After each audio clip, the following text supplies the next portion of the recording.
стенах Академии наук Абхазии прошла научно-практическая конференция, посвященная единству народов, победивших в Великой Отечественной войне. Ученые представили свои доклады и рассказали об участии Абхазии во Второй мировой. Великая Отечественная война явила миру непоколебимое мужество и стойкость, героизм многонационального советского народа. Из Абхазии на фронт ушли более 55 тысяч человек. Напомнить о сплоченности разных народов при защите Отечества в тяжелые годы, о героях, еще раз всмотреться в историю – основная цель научной конференции, прошедшей в стенах Академии наук Абхазии. Всякая война, она разрушительно несет несчастье, беды и горе, кроме того, что гибнут люди. Поэтому, я думаю, будет правильно, если мы выразим свою почтение, память павшим в боях за защиту нашей Родины не только в Великой Отечественной войне и в других войнах. Минутой молчания я предлагаю.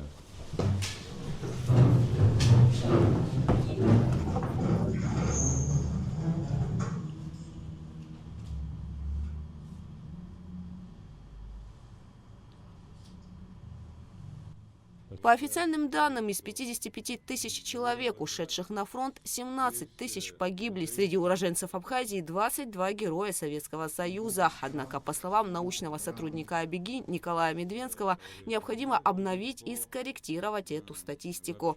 Для начала я хотел бы попытаться на аргументах оспорить несколько все вот эти цифры, потому как, на мой взгляд, скромный, все они нуждаются в некой корректировке в сторону увеличения. Начнем, пожалуй, вот с цифры 55,5 тысяч. Эти данные были получены преимущественно на основе документов из военкоматов, районных, городских, плюс в ряде случаев учетно-послужные карточки офицерского состава. Но, к сожалению, при этом не учитывалось несколько категорий. Прежде всего, это уроженцы Абхазии, которые на момент начала Великой Отечественной войны проживали за ее пределами и были призваны уже на территории РСФСР, Украинская ССР, Белорусская ССР. Бывали случаи призыва с Эстонии, Прибалтика. Вот недавно коллеги из Эстонии передали информацию по нескольким десяткам погибших уроженцев Абхазии, которые пали смертью храбрых. Это преимущественно или 41-й, ну, соответственно, 44-й год на территории бывшей Эстонской ССР. Так вот, по базе данных «Подвиг народа», «Память народа», ОБД «Мемориал», место призыва значилось Эстонская, соответственно, ССР, не Абхазия. Но это же тоже как бы наши люди, да? Согласно переписи населения, 1937-1939 год, при всей известной истории, скажем так, вопросы были к этим переписям, но только абхазов к моменту начала Великой Отечественной войны на территории только РСФСР около 1000 человек проживало. Соответственно, можно логично предположить, что часть из них была призвана, соответственно, райвоенкоматами, горвоенкоматами местными, да? И они не вошли в это число 55,5 тысяч. В рамках конференции были представлены доклады о преемственности поколения героев от Великой Отечественной до специальной военной операции, историографии Абхазии во Второй мировой. Что касается историографии Великой Отечественной войны в абхазской науке, первая большая работа вышла лишь в 1960 году, и это была и то. Она касалась трудящихся. Да, это работа Акакия Андреевича Абшилава о трудящихся Абхазии, Ачамчирского района в годы Великой Отечественной войны. Дальше вышла работа, соответственно, почти аналогичного содержания Черкесии, просто о трудящихся, да, всей Абхазской ССР в годы войны.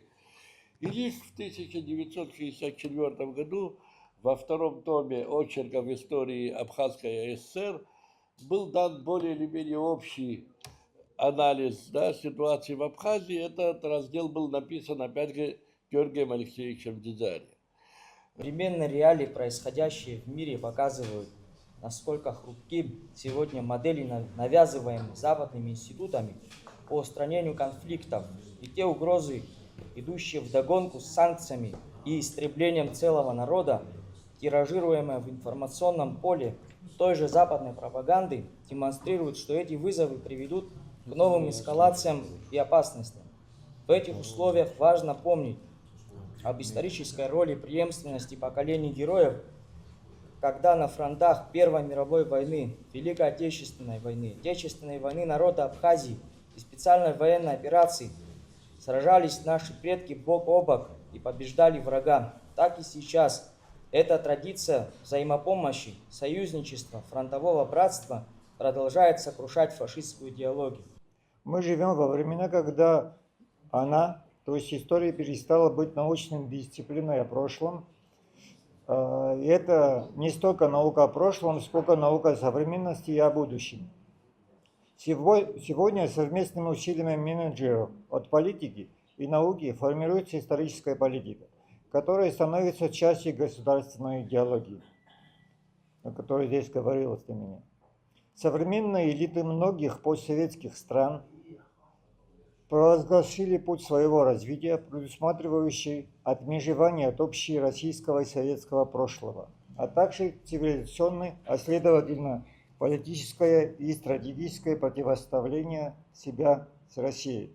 На конференции были представлены и другие доклады. Кроме того, по видеосвязи присоединились и студенты Кабардино-Балкарского государственного университета. Гугуца Вардания, Раму Камке, Абхазское телевидение.